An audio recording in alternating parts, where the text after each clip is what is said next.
Hey, I want to invite you guys, if you've been listening to this podcast and enjoying this content and are passionate about protection, you should know that we have an entire library of all of the Protector Symposiums that we've ever done, hosted at protectornation.com.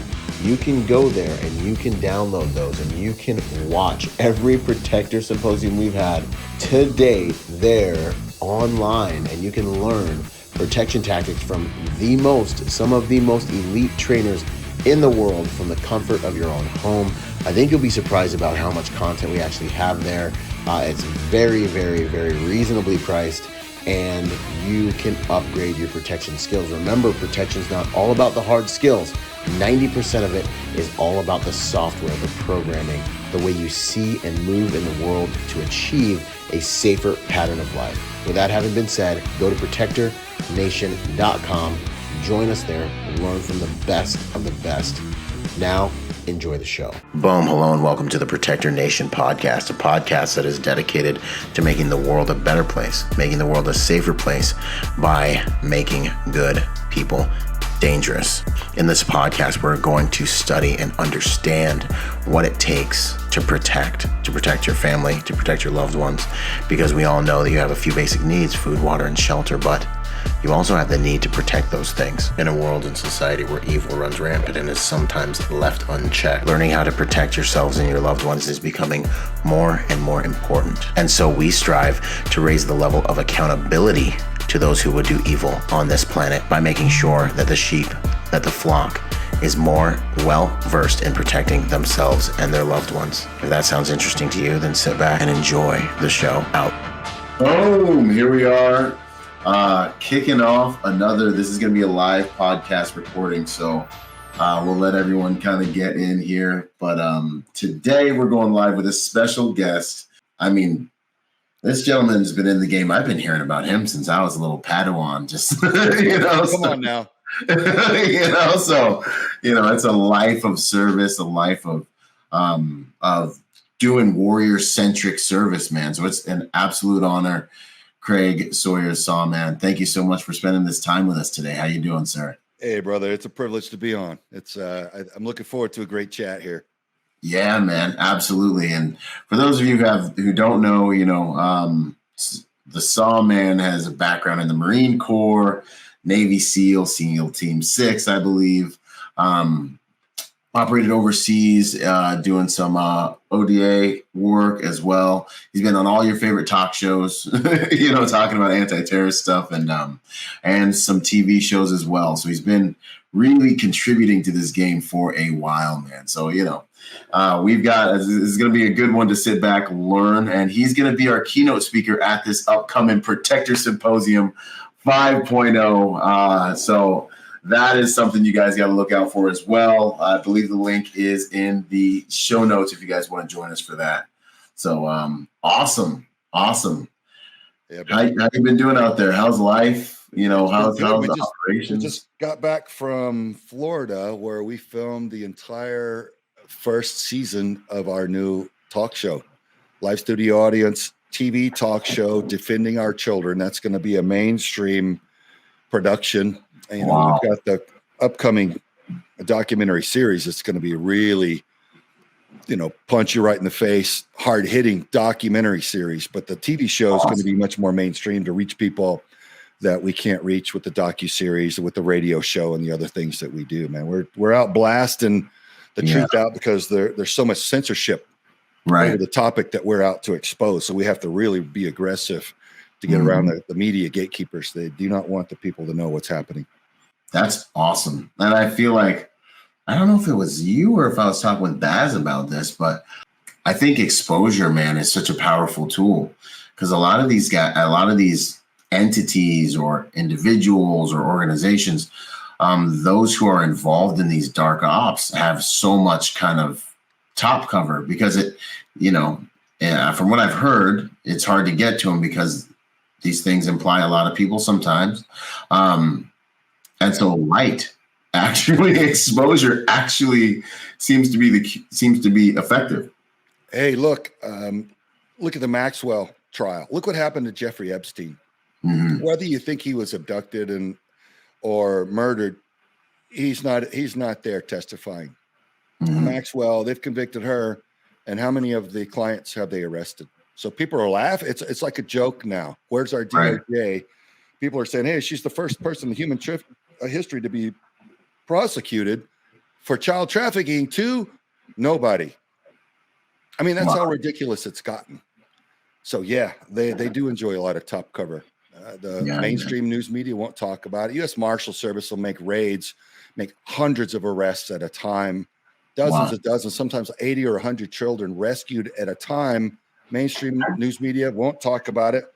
You can see the articles from all the different publications. We'll share that on social media with each other, but you're not going to see that on primetime on Fox News or CNN or any of the others. They just don't cover it. Why? I mean, that affects every single one of us, Byron, but our so-called news outlets aren't covering it, man.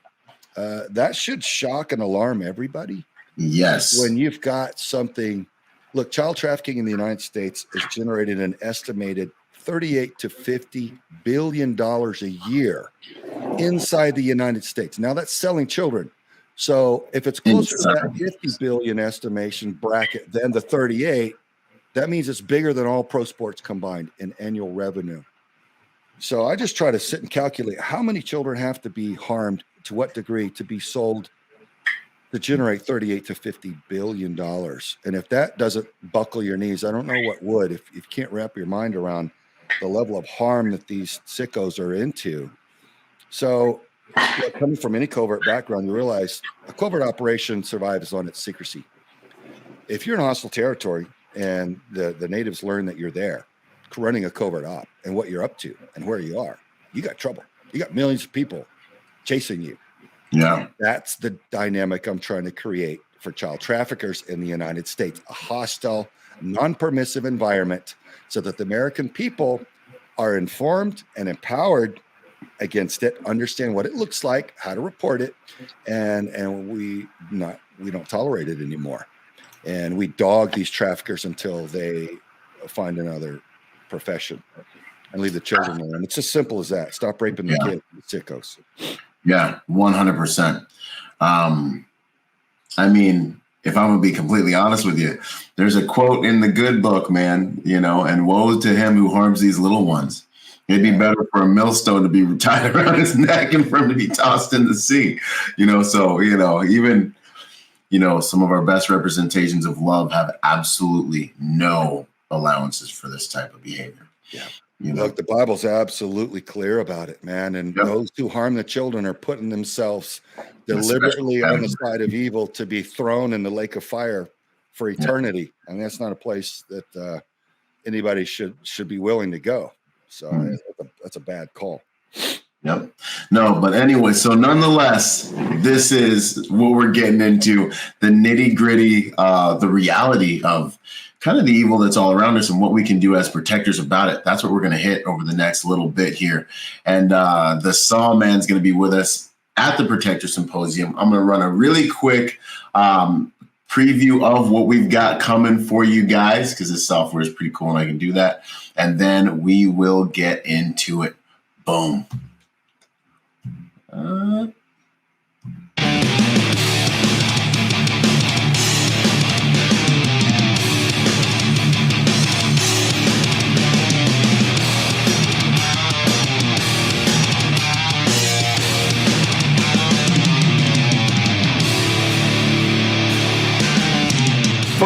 Ladies and gentlemen, the Protector Symposium 5.0 is finally here. The Protector Symposium is a quite legendary live event that goes on in the protection industry where I bring in about 5 of the world's top protection trainers in various disciplines. The infamous Craig Sawman Sawyer is going to be in the house, and he's going to be laying down some wisdom about what it takes to be a modern protector. He's got an amazing background: Navy SEAL, SEAL Team 6, sniper. He's got expertise in shooting, surveillance detection, anti-terror task force operations. Next up, we've got Raul Martinez, who's going to teach you the art of being able to implement, regain control of your firearm in the clinch. Do you know how to actually pull that weapon and implement it in close range? Can you get it back if something happens to it? Next up, we've got Ed Calderon, the infamous, who's going to teach weaponology, which is one of my favorite courses because I believe this course is maybe more dangerous than 90% of the courses that I've taken over my professional career. You're going to learn the ology behind weapons. Next up, we've got Kawa 2 Alpha 2 Quit, who is a Green Beret who's been teaching elite fighting forces the art of close quarters movement, close quarters battle, how to fight with a gun inside of a building. Last but definitely not least, we've got the infamous Instructor Zero coming to us from over the pond. It's an honor to bring him in. I've been wanting to train with him for a long time. He's going to be teaching us how to fight around vehicles. Where do 80% of force encounters take place? They take place in transitional spaces, on your way from your office to your car, on your way from your car to your house, at the gas station. Watch my tactical protection reviews and you will see that 80% of those vehicles are outside around vehicles.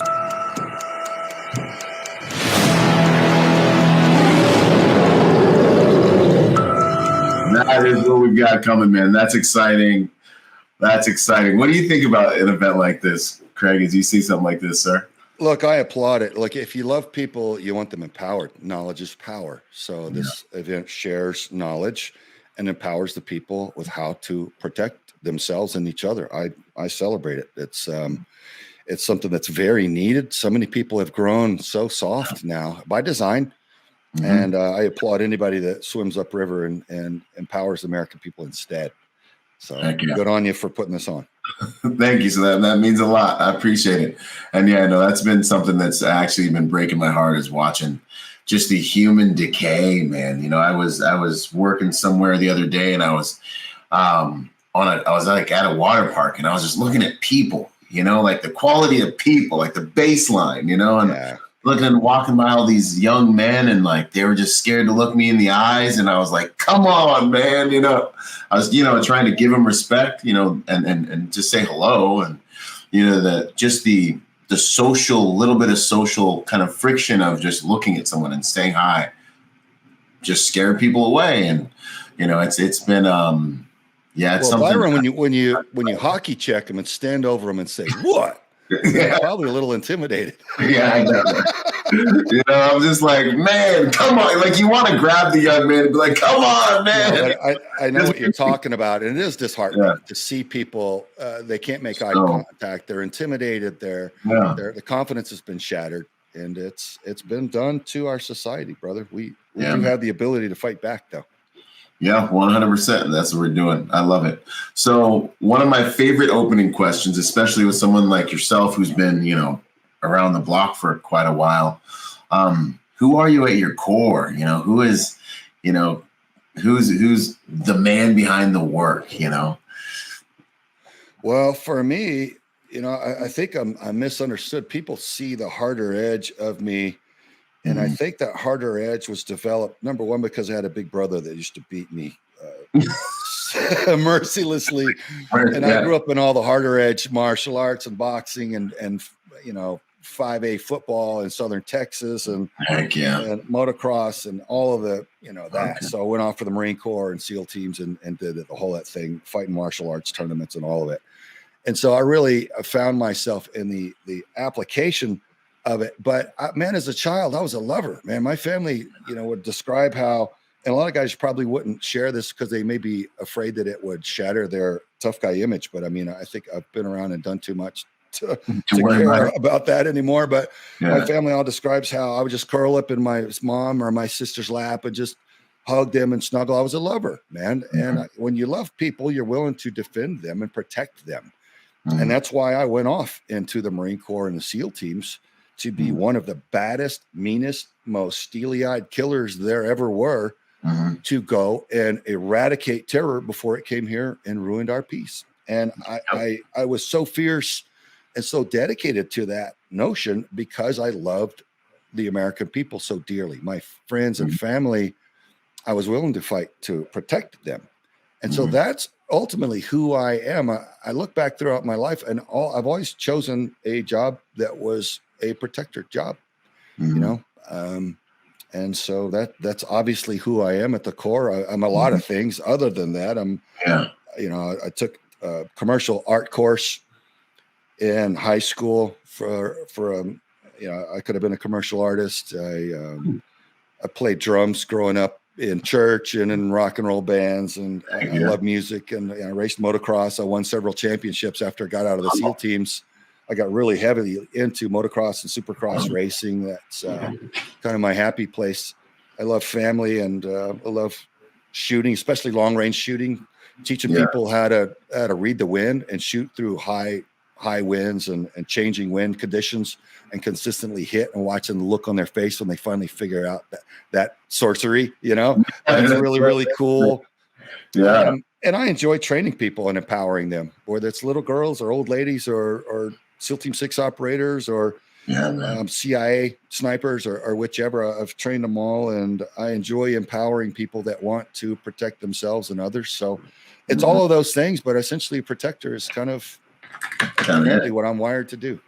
No, I love it, man. What you said is perfect. I love that you started there. It's something I've been kind of trying to explain for a while. So it's awesome to hear it, from someone else. But I think being a warrior is an act of service. And I think it is our expression of love, man.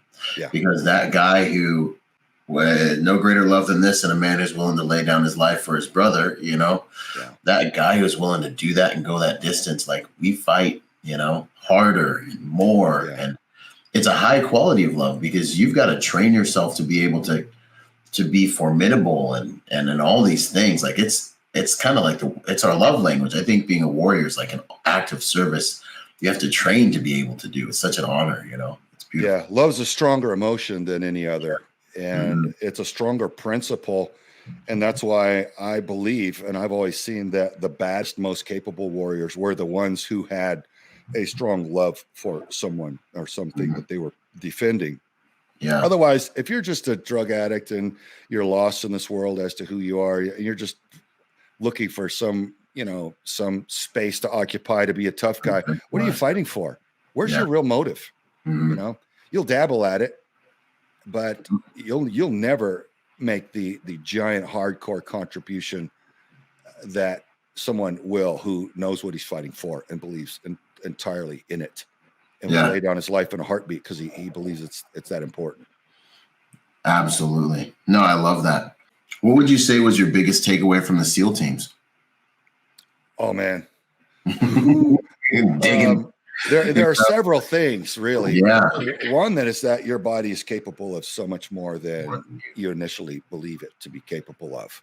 Yes. And now in my old age, I could tell you that does come back on you. So there's a price when you make your body do whatever the heck you decide it's going to do. Yeah. You can force it for a while. It will revisit that upon you in your old age. I'm just here to admit that. No. I wouldn't change a minute of it. But secondly, I think the preparation. SEAL team, man, we're not there. There's no chivalry. On guard. And you let him get ready and you begin, like boxing, you punch, and then you step back and you rest and you dance. No, we go, when we stick and move, we put the enemy down and we move on. And it's all in the setup. We don't mean for there to be a fair fight. So we train and plan and rehearse to where it is absolutely a done deal, if at all possible. And we go in and we make it happen one time, clean. And doesn't mean that it's clean, but it means that we prepare extensively. And I think that's the biggest takeaway, Byron, from the teams is, hey, if you want something to happen badly enough, you'll put in the work to prepare to make it happen. Like everybody wants to win on game day. Yeah. But champions decide that the will to prepare to win is where it's really at. And I think that'd be my biggest takeaway is, man, we prepare. I love it, man. If they see you, by the time they see you, it's already too late. Yeah. I love it. That's the way to fight, man. There's a lot. I mean, Sun Tzu, all warfare is built on deception, right? We all know that one. That's good stuff, man. That's good. Getting kind of back into this trafficking, kind of world and your experience dealing with terrorism and anti-terrorist task force, have you seen any parallels between these two kind of animals, between the, because I feel like there might be some connections in there. Can you speak on that? There absolutely is. I mean, I spent my entire professional career, whether it was, in the Marines, I started to go into force recon and SEAL teams. We're all about counterterrorism. Made my way all the way to the highest tier 1 level of it. Stayed there for a while. And then even in the Air Marshal Service, it was a counter-terrorist operation.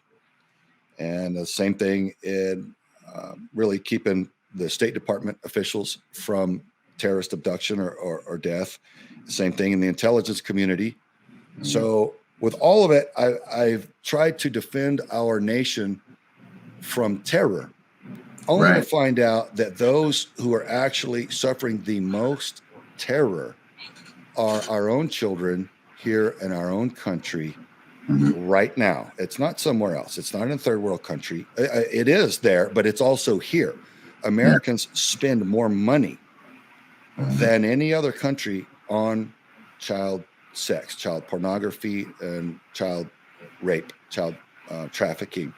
So I realized that these people that do this to children are sociopaths. They don't care about the children. They could say, like NAMBLA, Man Boy Love Association, I just want to rape the boy so that I can get off. Well, what about the boy?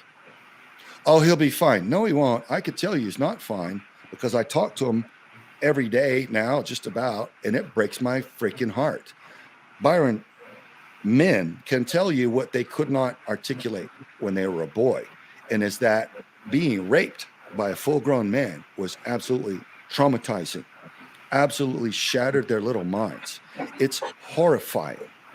Even if you don't see blood and guts, and a child isn't black and blue, his little mind is absolutely wrecked because children are not for that. It's very unnatural. They have a natural aversion for it. And that's why the predators spend a lot of time grooming the children, breaking them down. Now, all the way into our school systems, the predators are demanding that our kindergartners be taught how to perform all manner of perversion, how to have anal sex with different toys and all that at kindergarten. That's what the predators want, so that the children are already kind of predisposed to this sort of perversion, so the predators can rape them. It's all bad for the kids. And the human's brain is not fully developed until the ages of about 25 years. So they don't have the ability to advocate for themselves against a full-grown predatory adult. And that's why child rape can never be normalized. Alfred Kinsey's tried to, and you can watch that in our film Contraland. I urge everybody to watch it. It's a good faith public service alert, contralandmovie.com. Please watch it. It's very empowering. But we show you about Alfred Kinsey, how he started this normalization campaign. Well, we have to all link arms, stand in front of the children, say, leave the children alone. And in the schools, instead of teaching them how to be easy victims, we should be educating them on how to resist advances by full-grown predatory adults so that they could grow up healthy and sane and live fulfilled lives instead of trauma victims, because it's absolutely destructive. Wow. Yes, sir. Yeah, man. I just don't understand. No, that was good. That was all good stuff. I'm going to throw this contralandmovie.com here in the chat. You guys check it out.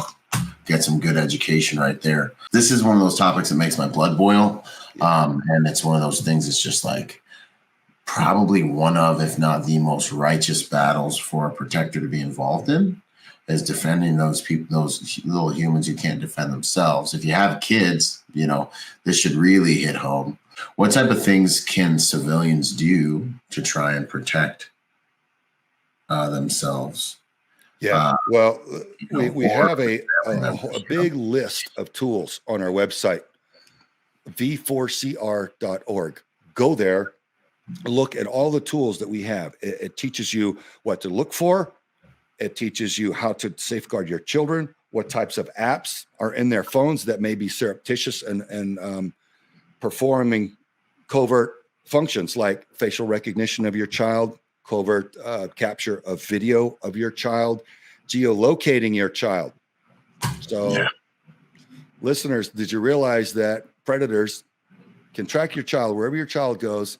If your child's on one of these apps or your child thinks he's talking to another child, but he's really talking to a full-grown predatory adult that's on one of these problematic apps and tracking your child. So to school, from the school bus, the park, the playground, walking home, going out to take the trash out, predator can stalk your child. Please look at our list of problematic apps, how to find them in your child's phone to protect them. We have to invade our child's privacy enough to make sure they're going to survive to get to adulthood. So those are some things, Byron, and also how to get involved politically. A lot of this is happening because of politics. It's not a political issue, but one side of the aisle is trying to normalize the entire concept of child rape and child harm, and we can't let them. So we have to get involved because they're winning at every step. All of this perversion is happening in our schools. We, the American patriots, are being called domestic terrorists for standing up and asking difficult questions at school board meetings by tyrants who are terrified of us standing up and asking hard questions. So we do have to, from the bottom up, re-engage in the political process like our founding fathers set us up to do. They gave us that empowerment. We have to use it. The other side's using it extensively. They own all the boards from all the panels from the bottom up, man.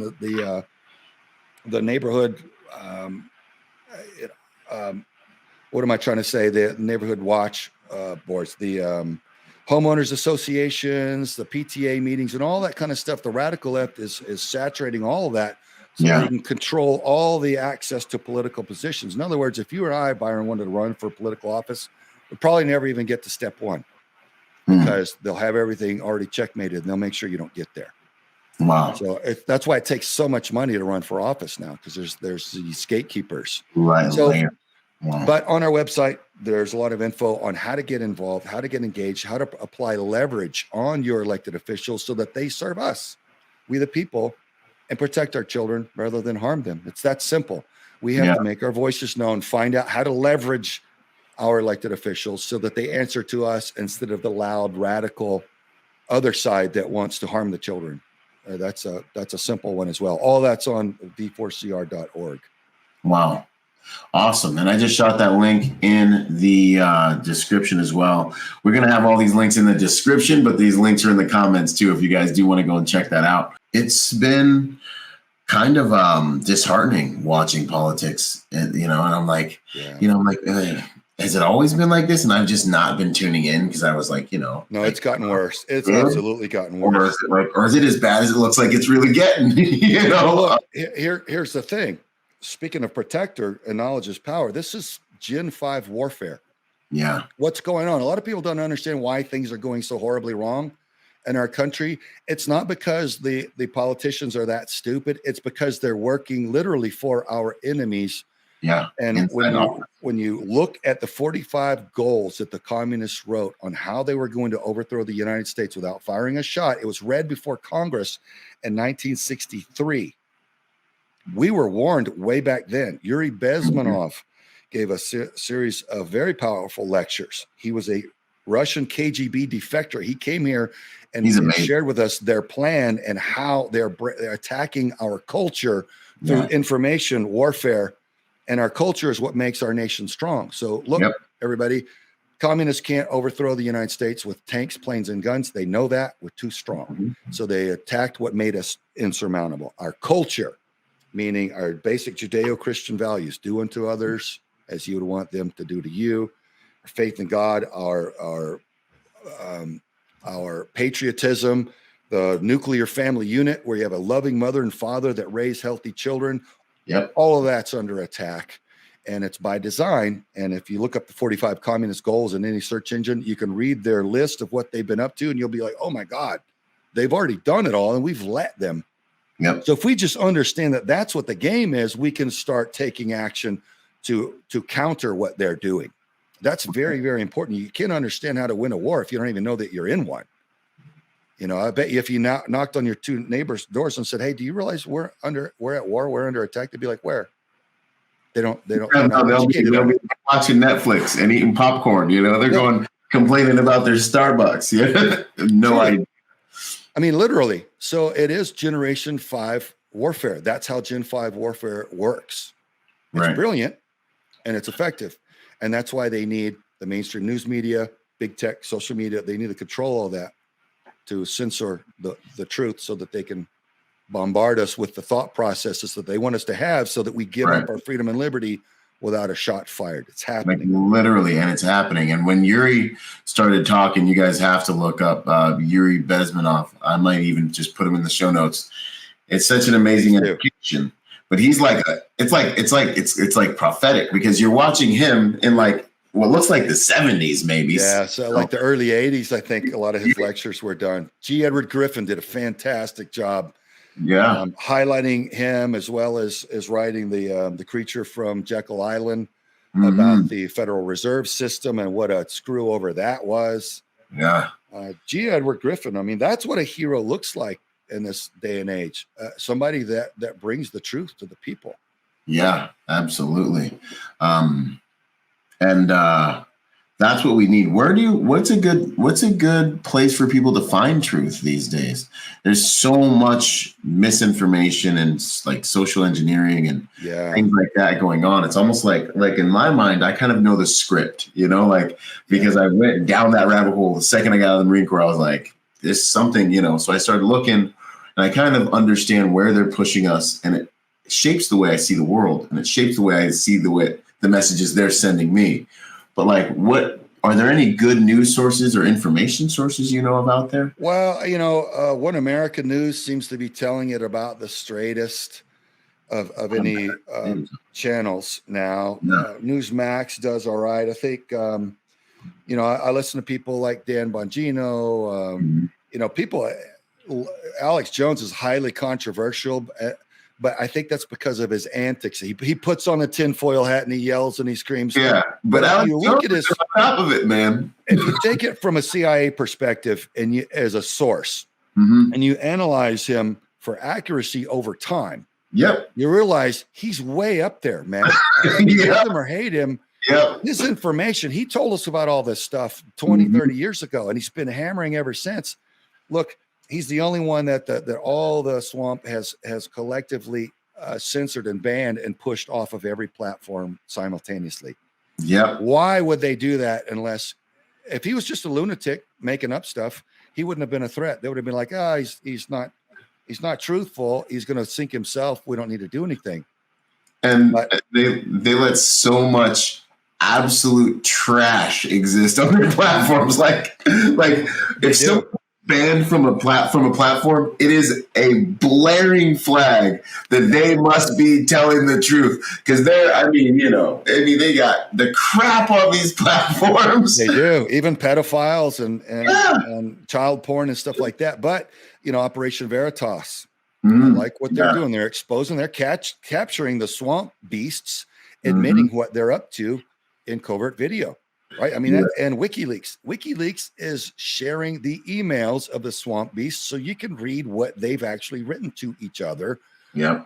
This is factual information. And when you weigh them over time, they're not getting debunked and discredited, just the opposite. And that's why all the radical left can do is censor and delete them, because they can't discredit them. They have to just hide it. And that's what they do to us and Contraland and everything else. Whenever we start alerting the populace to what's going on, it just gets silenced. That's their only defense. LinkedIn just deleted my LinkedIn account. I'm like, what for? And they posted several times when I asked a question, like, does this make sense? An article, and said, hey, does this make sense, folks? Or does it look like it might be something else? LinkedIn couldn't withstand that. Why is that such a threat? Asking people to think and consider whether something that's being proven false might bear more scrutiny. So those are the sources. I say, always go back to weigh out a source's accuracy over time. That's how you vet them. What have they spent their entire life doing? What's their track record? If Byron Rogers has spent his time in the military and defending people, then it's pretty safe to say that's what he is. He's not a space alien that parachuted, onto Earth from Mars yesterday and eats babies, or whatever these, crazy people, say about me and others online. When look at the facts, look at a person or an entity's entire track record, what they spend their time doing. Actions speak louder than words. Yeah. Look at what they've done with their platform, with their lives, and their accuracy over time. That's how you vet information sources in this modern age where they're a lot more diverse. You can't just turn on ABC News anymore and hear Walter Cronkite or somebody tell you what happened. It's your radicals telling you what to think about what they say happened. And it's like Trump said, fake news. So we delete them and we go and seek out more accurate sources. Right. So I'd say, though, that's the way to find more accurate sources. More accurate sources, yeah. The thing with Alex Jones, I've always wondered if he was like the guy they allowed to tell the truth, but to do it in a way that would make anyone who believes him look crazy too, Yeah, well, I think it's unfortunate that he made it silly in some. But he goes WWF with it, right? Yeah. And I don't know. And maybe if he just tells it straight, he'd put people to sleep because people have short attention span. So maybe he just has to animate, but but he's, look at who he has on his show and look at the stories he reveals. And if you don't like him, go to all the others. But I'd say if you find Veritas, you find Bongino, you find WikiLeaks and a lot of these that are putting out accurate scoop over time, look at who they associate with and who they support.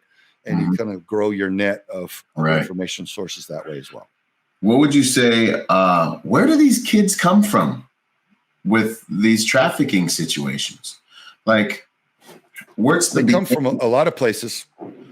Some are runaways, some are abductions, some are brought across the border, some are taken from foster care system. Their CPS will target single moms a lot of times, especially here in Arizona, and take children from their biological parents, put them in the foster care system to get handed off from family to family and then off the books. And that's when they're sold outright and off. Nobody's can track them and they get tortured, murdered, raped, sold, executed, whatever.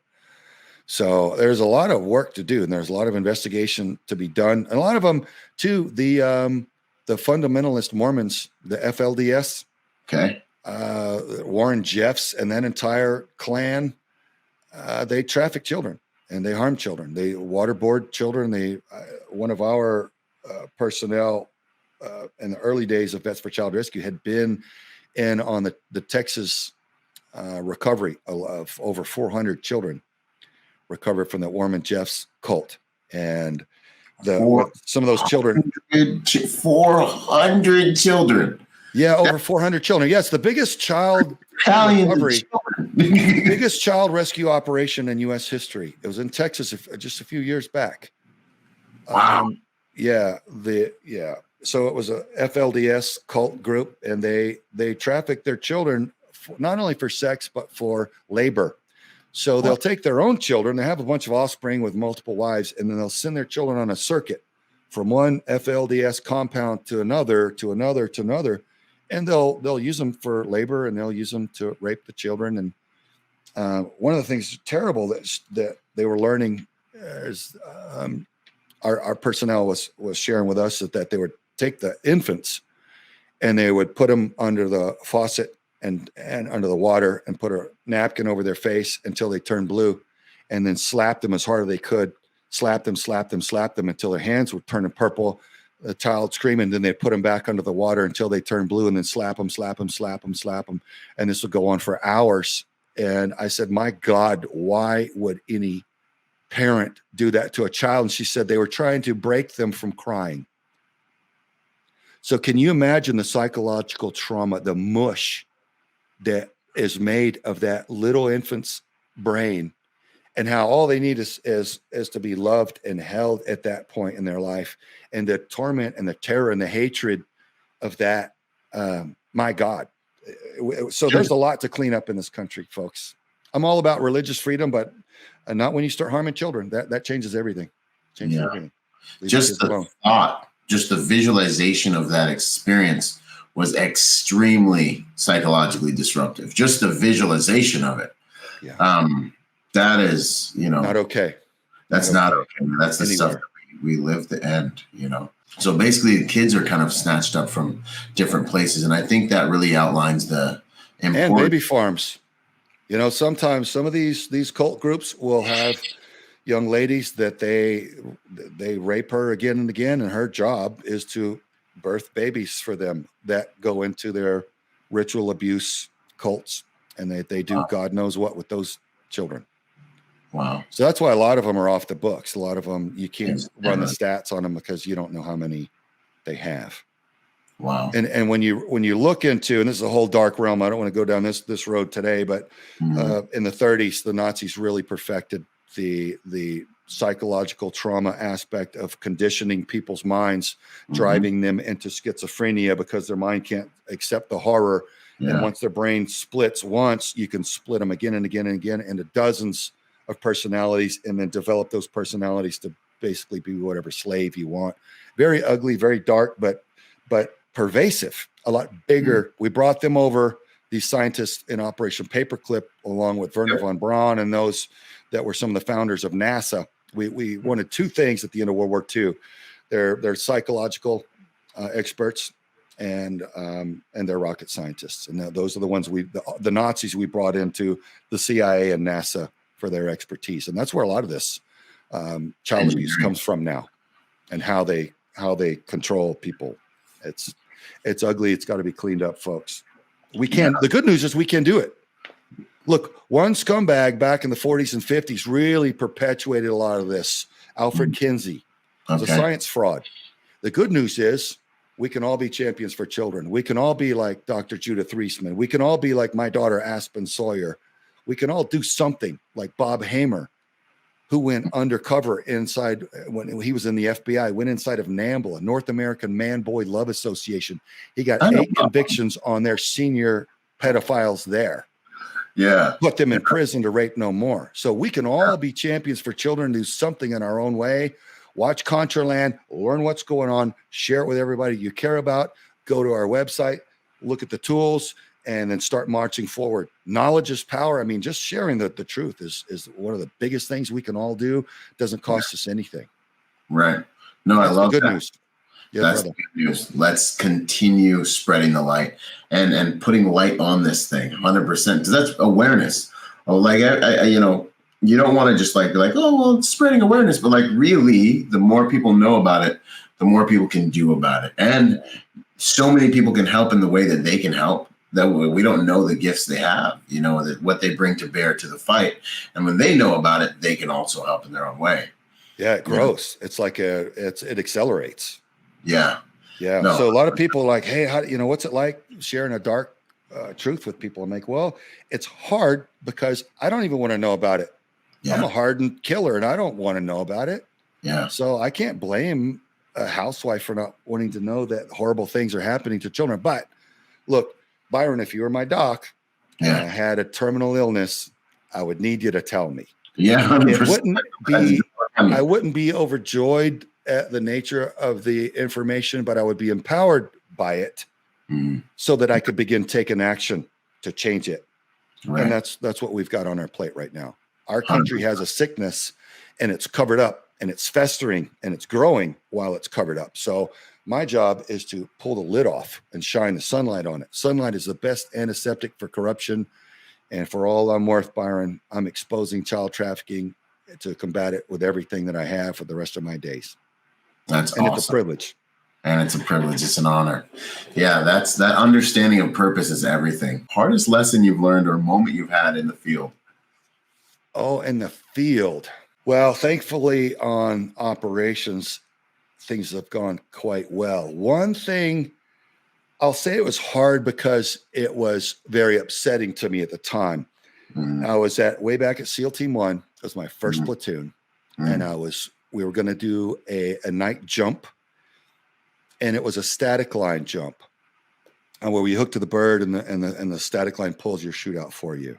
Yeah. And it was in the early days. I only did probably 30 or 40 static lines, and I did another 600 free falls after that. But I asked the parachute rigger, who was a senior guy in our platoon, hey, do I have all the different items I need to lower my rucksack for this operation? He looked at it and he said, yep, you're good to go. So And so we jumped on the truck, went to the flight line, and we were getting our pre-checks, and I was rigging up, and a senior chief in charge of our platoon, very hard-nosed dude.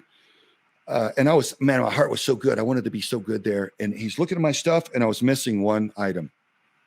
He said, "Saul, what the F is wrong with this? You're missing gear. You haven't even cared enough to check and prepare your gear." And I'm looking at the guy that told me it was good to go. He was the expert. Yeah. And I got a chewing like I've never got in my life. And he said, "I will never forget that you did this. I will never forgive you for this." And I was like, my God, this is terrible. I don't want to be here right now. I mean, if I could fix this, I would, but I couldn't fix it right then. So that, I think, was the hardest, the most difficult moment, I would say. We weren't in the field yet, but we were about to jump into the field, and that was a very bad experience for me. So I'd say that was a pretty hard lesson learned, to go around and make sure you get multiple checks by friends that going, "Hey, look, he's the expert. He said it's good to go, but you do a double check, bro? Because I don't want that kind of chewing again." You know what I mean? Yeah, man. Ultimately, it ends up being our fault. So it's like, man, and I'm the king of it, man, with TBIs and stuff. I'm always like, "Yo, bro, can you just double check this thing right quick?" Because we both know, I am not perfect, man. I'll be like, "Yo, just check this out." My poor wife has edited more documents and things for me over the years, man. It's, God bless her. Let's see, proudest moment, just in the field or doing what you're doing. Well, I want to say one of the proudest moments in my life was when our daughter had to testify against her rapist in court. He had abducted her and held her at knife point and raped her again and again all night long. And it took 2.5 years to bring him to court because he fired 14 public defenders and was ultimately allowed to represent himself. And he was berating her and accusing her of every manner of horrible thing that was proven false later. But she had to withstand his interrogation of her on the witness stand. It should have never been allowed to happen. The judge allowed it to happen. But whenever the predator called me to the stand, I said to the prosecuting attorney, I said, "Look, as a federal criminal investigator, I'm used to testifying on the witness stand. I'm trained to do it. But as a father of my precious little daughter who's a rape victim by this scumbag, I'm not a willing participant. Witness. And so I want to come over the witness stand at him. What is it that I can say? What is it that I cannot say?" She said, "Craig, basically you can't say anything you really want to say. It'd give him the mistrial that he wants." And here's what I'm driving at. Here's why I told this whole story, Byron. She said, "If in doubt, follow your daughter's lead." And that was one of the most proud moments of my life, because she had testified for over 2 hours to this scumbag's with him interrogation. Them interacting. Yeah, well, she spoke directly to the jury. She didn't look at him. She spoke directly to the jury like a professional. And I'm telling you, it took extraordinary strength, because when we were sitting in the back in this trial and he was up there, the perpetrator doing all his antics, the prosecution gave us these squeeze toys, stress toys, like they look like little toys, but they're foam. Yeah, like anybody squeeze this thing. Yeah, so Aspen was sitting to my left, my wife was sitting to my right at one point. This guy was up there saying a bunch of stuff that was absolutely ridiculous and harmful. And my wife nudged me, and I looked at my wife. My wife was like nodding, like looking down at Aspen. And I looked at Aspen, and from the waist up, bro, she was a rock. Wow. She was stoic. She was professional. She was in control. Wow. But I looked down at her little knees, brother. Oh, man. We're shaking. And as a father, I almost lost it. I was like, you got to be kidding me, man. I don't know how I'm going to do this right now. Yeah. So I feel like the system is just so, yeah. Any rates, but that's awesome. She hammered through. This guy get convicted. He got convicted for 68 years. So he will rape no more. And she put him there because all of the evidence came out against him, and put him away. All the forensic evidence, the video evidence, and so forth. Wow. Well, that's awesome. That's good. And to see that, your daughter hammer that home and get that done. That's an honor, and good on you, man. Cause a lesser man would have just went to jail over the whole thing. You're still able to be with your family and everything else. And, I think they had like 8 sheriff's deputies in the courtroom when on the day when they were going to sentence him. Yeah. Just in case I went off. Yeah. I was a little bit flattered that they brought that to me. But a little bit concerned, like, what do you guys not have confidence that he's going to get put away and he's going to be served, But the judge only put him away for the minimal. He goes, I don't see any reason to give him more than the minimum. And this guy was calling the judge bro and calling him by his name. Hey, Javier, you've changed, bro. Whoa, bro, really? Bro, you've changed, Javier. And we're like, so they were boys? Why isn't the judge dropping the gavel and saying, you will call me your honor, or I will shackle you and escort you out of this courtroom? Yeah. Anyway, but the jury dropped the hammer. I mean, it was guilty on all 7 counts. And he was eligible for several hundred years in prison. So even though the judge only gave him the bare minimum, he's still down for 68 years, and he was already 34. So he'll never get out. He'd be done training.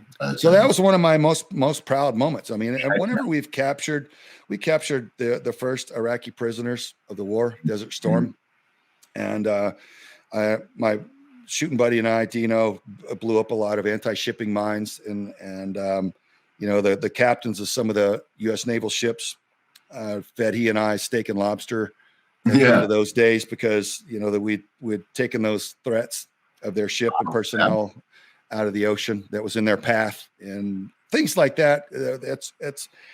I was proud of all of it, proud of my teammates and our work and our contributions. And there's a lot to be proud of, but it's just a privilege to serve and just do the work. It's the memories with the guys that really stands out. When we get together and hoist a pint or whatever we do at reunions, we always talk about the stuff that went wrong, the funny, goofy stuff, rather than look at me. I did so cool. This op went perfect. We don't talk about the perfect. No, you talk about, hey, remember when so-and-so's gear got hung in the helo and the helo started lifting off and he's yelling, and it was ridiculous. And that's the stuff that we talk about, That's true, man. That's awesome. No, I love it. Favorite quote, mantra, saying? Oh man, I have some. I wish I would have written one down. I think, one of the things is that fear is the greatest obstacle that I've seen that keeps people from living out their life's purpose. Yeah, 100%. And so if you can overcome that fear, that will allow you to go forward and live out your life's purpose. I know so many people, Byron, that have all of the wealth, all of the success. I know quite a few billionaires. I'm blessed in my life to know a lot of people, and they're not all happy.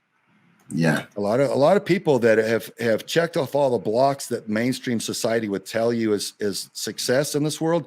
They're empty. Yeah. They're like looking at all the Ferraris and stuff, and they're like, this didn't do it. They don't care. But it's in here. And it's when you live out, like, why am I Craig Sawyer on the face of this planet? Why was I born? What can I do? And what do I want to see that I've done when my eyes close for the last time? And I look back on my life. What is it that I'll wish I had done? And for me, that's what I set about doing. What I believe the big man wants me to do.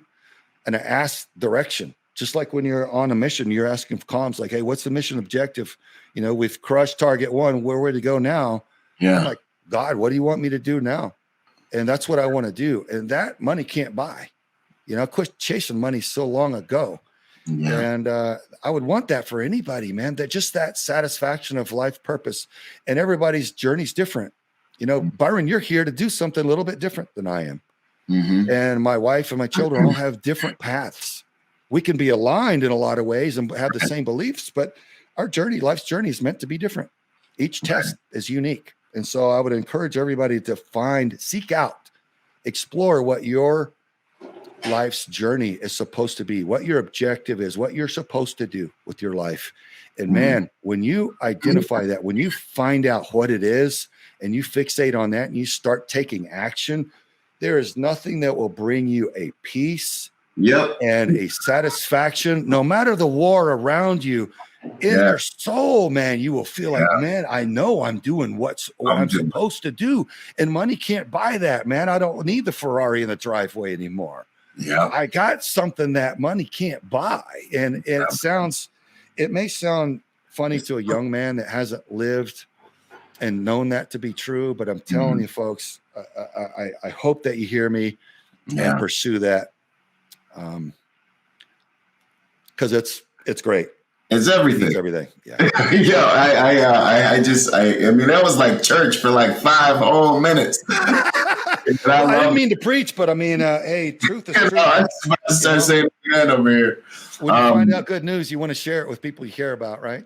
It's so true, man. And that's what my brand's all about, is just trying to help people understand, like, you can do this stuff, but that purpose piece is so huge, and you unlock fulfillment on a daily basis as you make progress. And I've since I was 21, I've been working for billionaires, and I'm 36 now, so I've been sitting on these private jets, just watching them walk around, and I can second everything you're saying. It's exactly what you're talking. I've had multiple times where they sit down next to me, and I got my little computer, and I kind of look over, and they're like looking at me like, "You're happy." like you're like you with your little stupid computer on my jet. You're like fine, and I'm stressed out about everything, and I'm just like, need anything, sir? Can I get you some water? And it's that purpose and grace of God, and being able to lean into why you're here on the planet, man. If you understand why, you can endure anyhow a lot of it, so. Yeah, that's I love it. this stuff, That's man. it. That's magical. That's good. Yo. Well, my last question was, how do you want to be remembered when the dust settles? You kind of dropped some bombs on that, but if you were going to articulate it, how would you like to be remembered? What's it all for? Man, I would say, I would want to be remembered as really a protector, a defender of the defenseless. I can't think of anything I would want on my gravestone more than that. Here lies a guy that just decided to dedicate his life to defending those who couldn't defend themselves. Yeah. A right fighter. My wife calls it right fighter. She goes, we're right fighters. I'm like, talk to me. What do you mean by that? She goes, well, look at all these predators, financial predators, sexual predators, psychological predators. They go stomping on people and destroying everybody in their life's path because they can. And everybody takes the easy path out of it until they run into us. Yeah, we are the only ones that eventually stop them because it's out of principle. We're right fighters, and we put these predators out of business. We take their profession and their ability from them to destroy further lives, including our own. Yep. And I think right fighter is a pretty good thing to be. That's awesome. Protectors of the white blood cells in the body of humanity, man. We get it done. A right fighter. That's cool. Awesome. And final question, what are you up to these days, and where can people find you other than at this upcoming event? Yeah, well, we just finished our doc series. We're well into our radio show talking about how children are in harm's way and how to protect them. Defending Our Children is the name of both of those, the TV show and the radio show. And we're about to start our documentary series. So we got 3 strong production companies all competing to do this and running additional joint operations. Greg Phillips from True the Vote just announced yesterday on Truth Social, our alliance, to utilize his technology for our operations. And there are others as well that we don't talk about. So there's a lot of the bigger operations coming up, utilizing different horsepower that we have access to us and allies, and the doc series. So that's what we're primarily up to now, is taking more predators off the streets and filming it in a series to alert the American populace as to what they need to know so they can help fight in their own way too. Yeah. So it's all encompassing, and our family's healing and growing closer than ever before from, the trauma we were put through, or our daughter was attacked, and You know, all the trolls out there on social media that, you know, whenever you step into enemy territory and you start doing good, obviously evil's going to bite back at your heels. And so you'll see these nasty trolls try to smear you, just like they did Donald Trump or anything else, and accuse you of everything under the book. And a lot of them are just getting trounced with factual evidence. And that's kind of nice to see. You don't even have to address it after a certain point. People will just, the facts take on a momentum of its own, and the trolls just can't compete after a few minutes. So, well, it's beautiful how, like, I'm not righteous, but like, if you're not doing anything wrong and the truth is the truth, I've learned you just kind of just sit back and you let it protect you. Like, the truth is there. Like, it's pretty convenient, isn't it? Yeah, you know, like I'll look at the comments sometimes and I'm like, oh my gosh. And then I'll just be like, you know what, just keep hammering. Like, you know what you're doing. You know where your heart is. Over time, they'll see your heart. And then after a while, it's like just being in right standing defends you. Like, it just becomes blatantly obvious you're just trying to do good work for good people, you know? And again, I love and that's another point for everybody. And I said it before, I'll just hammer it again because I think it bears repeating. Look at the person. If you're looking to try to assess anybody, look at their life's behavior, their decisions. That's what they truly care about. Yeah. They will do with their life what they value doing. And when they've spent their life doing something, even if it's a wildlife conservationist, if he spent his whole life over in Africa conserving wildlife and sacrificing to do that, it doesn't stand up to reason if someone said he's the opposite of that online, right? Talk is cheap. So look at someone's lifetime of behavior. Again, actions speak louder than words. And that's how you can really assess what someone's about. I mean, it should be common sense, Byron, but some people, they get 100% of their information online in these chat groups and they don't bother to vet the sources or those clicks, man, those clicks. Well, I mean, kind of real quick, I promise we're wrapping this up, but like, you know, back to the television and like the propaganda machine that it is. And then the cell phone, and then like the operate and classical conditioning. And then you think that like most Americans, I thought I read like less than like 6% of Americans read a book after high school. And we know high school wasn't really an education. So people's whole entire world is shaped by these things. And so I think that's why, you know, the social engineering, they're so underprepared psychologically to defend themselves or think critically, you know? And I think we've shared a lot of good tips here, good information on how to get to the truth and overcome a lot of that disinfo. It's because knowledge is power, man. And you want it. Knowledge is power. Boom. So Craig Sawman Sawyer, man, it's been an honor to spend this time with you. I can't wait to shake your hand in Arizona and Tucson when we get after it, and at this upcoming Protector Symposium 5.0. We're also going to have a hard skills intensive, you guys, on the back end of that. So some of you guys are coming out for the full 11-day jump, which is pretty amazing. It's been an honor and a privilege, sir. Thank you so much. And I look forward to whipping it on when we get out there. All right, y'all, go to protectorsymposium.com and get those tickets while they last.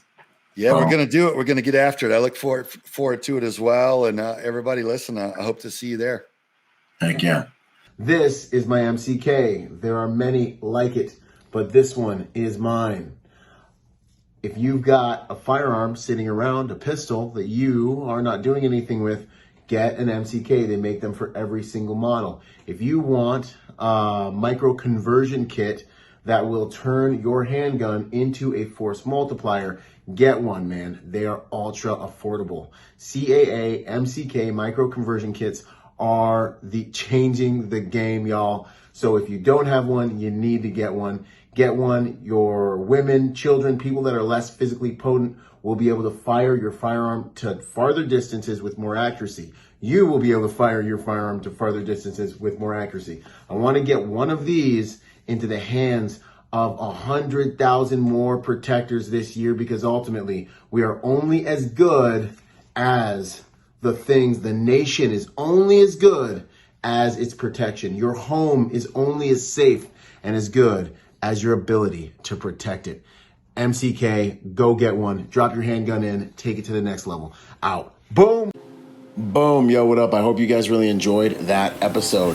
Hey, listen, in order to get more out of the brand, I want to encourage you to go join us on our social media platforms and join us at protectornation.com. We post different types of content on our different platforms at different times. You'll get blog posts, you'll get videos, you'll get real world combat engagements and things like that. So stay plugged in order to get the most out of the brand. In order to support us, also go to protectornation.com and buy something, or join forces with me on Patreon. You'll scroll down the homepage and you'll see the link. Anything you can give counts. Think about whatever you would lose in your cushions or like spend on McDonald's this month, $5 a month, whatever it is. That helps us make the world a better place by making good people dangerous. Anyways, this is Byron Rogers, protector by nature and by trade, and I'll see you on the next piece of content, whether it's a video or podcast. Out.